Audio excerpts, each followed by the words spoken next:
It used to be that everyone just assumed that what the Bible says about Jesus actually happened. But in the past 100 years or so, more people have come to think that while a man named Jesus did exist, the stories we have about him in the Bible weren't meant to record what he actually said and did. Instead, these stories grew up over time to meet the needs of the communities telling them. Basically, that the stories tell us more about the needs of the early Christian communities than they do about the historical Jesus. In Jesus and the Eyewitnesses, Richard Bauckham pushes back on that idea, making the case that the Gospels not only include stories from eyewitnesses, but that the Gospels actually tell us who those eyewitnesses were in a way that readers in the early centuries would have understood. That's going to be what we're talking about today. One of the last videos I did before my hiatus talked about how Bauckham makes the case that the best explanation for the names we read in the Gospels is that they refer to real historical people rather than being made up people from years later. You can take a look at that video here if you'd like. This week we're talking about names again, but we're talking about the names of eyewitness sources. Before we look at the Gospels, we're going to look at a couple ways that other ancient writers mentioned their sources in biographies from the time period, the MLA of the ancient times, if you will.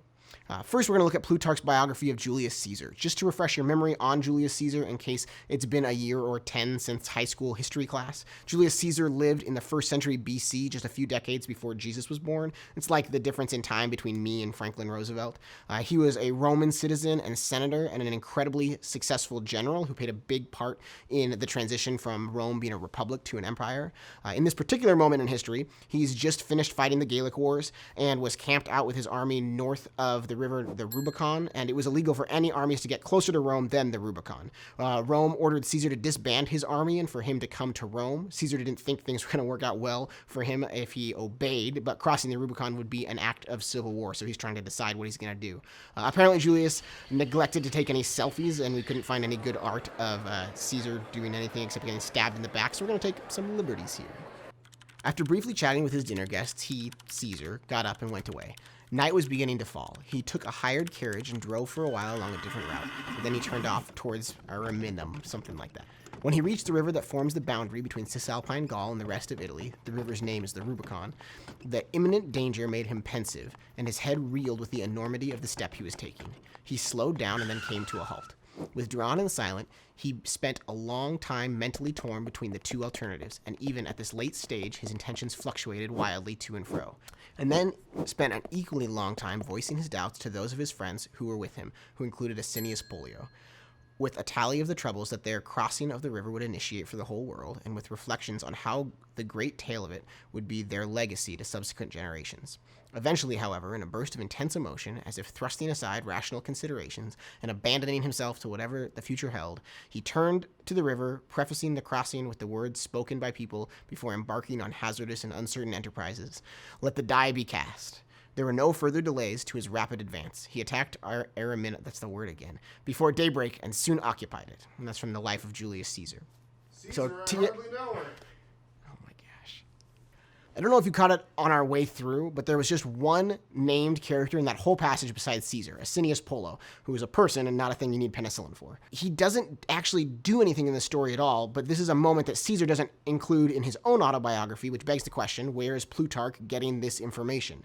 Name-dropping Asinius here is his way of saying this information came from this dude Asinius, without interrupting the flow of the story to say it explicitly. And we know Plutarch is using Asinius as a source because one of the other places that the author mentions Asinius by name, he specifically says that Asinius was his source of information. As I was thinking about the ways that we cite sources, I was struck by the fact that we imply sources in contemporary writing all the time, just in a bit of a different way. When we read contemporary dialogue between two people, it's unusual for every line to be attributed to the speaker. For example, Larry looked at Bob incredulously. "I can't believe you'd say a thing like that about my mother. I wouldn't say it if it weren't true. Take it back." We know who is speaking in the second and third sentences, even though they aren't directly attributed to anyone because of the literary conventions that we are used to. It's not crazy to imagine that 2,000 years from now, in the year 4000, those literary conventions will change so that every line of dialogue would be attributed, or to some other kind of attribution that is even more radically different that we can't even imagine today. But if those future humans or their robotic trash can overlords wanted to understand what authors from today meant, they'd have to read it the way people in this time period would have understood it. In the words of Richard Bauckham, while ancient historians and biographers do sometimes say explicitly that so-and-so gave them their information about specific events, this was only occasionally their practice, because such intrusions of the writer in the first person would interrupt the narrative flow. Which, if you think about it, is the exact same reason every line of dialogue isn't attributed to a person in a book. It would interrupt the story. To see another example of this in ancient writings, you could look at Josephus, another first-century historian, who does something similar in his work, The Jewish War. Knowing that name dropping in ancient texts was sometimes used as a way to say, this is the person I got my information from, suggests that maybe we should look at names in the Gospels with fresh eyes, especially names of people who don't do anything important or come up again later. We should expect Jesus and the 12 disciples to be named, but people who only meet Jesus once usually aren't named, and based on the way authors like Plutarch cited sources like Asinius, it's reasonable to read some of the names in the Gospels as sources of the story. For example, of all the people Jesus heals and casts demons out of in the Gospels, only 3 are named: Bartimaeus, Jairus, and Lazarus. The included name that is most striking to me is the name Cleopas on the road to Emmaus in the Gospel of Luke. For one thing, naming him adds absolutely nothing to the story, and on top of that, there are 2 people Jesus appears to, and the other guy isn't named. Luke's mention of Cleopas by name makes perfect sense as him saying, Cleopas was the person I got this information from. Just like Asinius is mentioned in the story of the crossing of the Rubicon. And then probably the most important names are the women at the cross and the tomb.